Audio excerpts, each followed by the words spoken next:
So today we're going to be learning how to bake up an Oreo cake together with an Oreo buttercream frosting.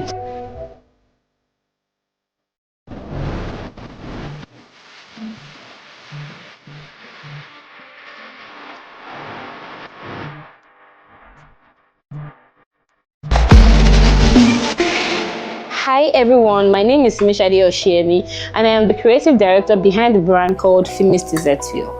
Do kindly subscribe to this YouTube channel using the icon showing up on your screen. Follow this channel, of course, spread the word, and turn on your notifications so that for every content I drop, you'll be the first to get a hang on it. So let's dive right into it. Now the first thing we're going to be doing is to prep the dry ingredient and set that aside, and that's just going to basically consist of the flour. I'm going to be sieving this right as the video is on now. So we're going to be putting the flour into the sieve and sifting it out to get out every air pocket that might be trapped in. Next up is the corn flour, going right into it. And then of course you're going to have some baking soda and some baking powder. This recipe has an option of you adding salt if you intend to use unsalted butter in the recipe, but I'm going to be using salted margarine for the purpose of this video, so I'm omitting the salt. But if you decide to use salt in the recipe, you're just going to be using half of a teaspoon of salt in the same recipe for the same quantity I'm making now. Now this measurement is going to make up 2 flat pans of an 8 inches well, and then after doing this, you can just give this a quick whisk to get all the ingredients incorporated together, and then you set that aside for later use. So the next thing we're going to be doing is to be getting a quantity. This is about 14 pieces of Oreo cookies. I'm going to be pouring that on my chopping board. I'm just going to be trying to chop that very lightly, not necessarily into fine crumbs, so that there's still some sort of texture, but not too big so it doesn't get too clumpy or too chunky in the batter. And please don't use a food processor for this particular type of chopping of the Oreos, because you are more likely going to get it to be too processed somehow.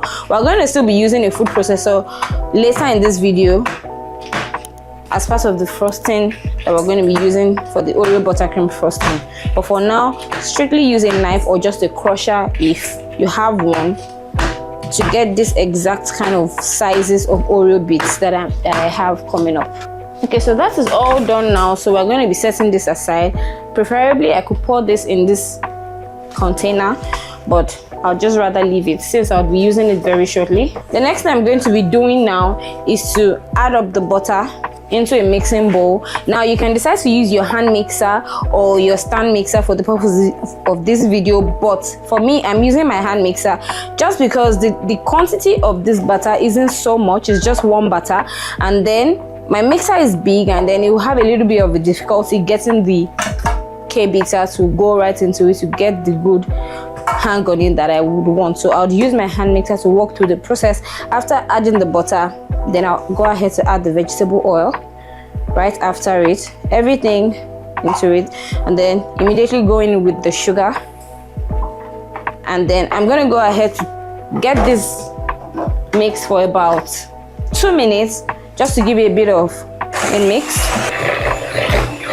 And so after this, the next thing I'm going to be adding is the eggs. I'm going to be adding the eggs one at a time. So I deliberately did not crack the eggs before, behind camera, because I intend to add it one at a time. So once you add the first one, you beat it till well incorporated before you then add the next one and then the third one, to make sure that it is thoroughly incorporated. And then this is how we'll go now. So this is the first one. I'm cracking this in. All right, set that aside. I'll beat this in for just about 30 seconds or thereabout, just to make sure it is well blended in. Turn it off again. Repeat the process with the second egg. Right, make sure you don't have your shells going into it. I'm going to repeat the process with the third egg, but before I go ahead to beat it in, I would then one more time scrape the sides again to make sure that whatever is stuck on right the sides of it gets into the dough, into the batter. So now we're done. In anything we're doing with this cake, make sure you don't over mix, and make sure that you don't get tempted to stay on with your hand mixer feeling like, oh, there's still more time to make. So stick to the timing.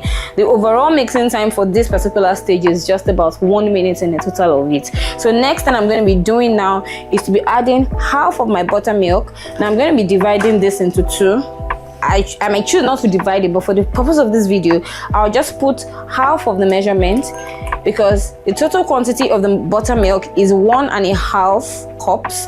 So to make sure that it's all mixed in together, I'm just trying to work it through, and then I will divide it into two, not necessarily measuring the second time, but just to make sure that I have a bit of a fraction of it here. So I will be pouring that right into the mix now. Okay, and then following this right after with the vanilla flavor goes right in, and then the bit of 1 teaspoon of white vinegar that goes into it. Don't worry, you'd get the full recipe in the description box. So I would mix this in very briefly like this.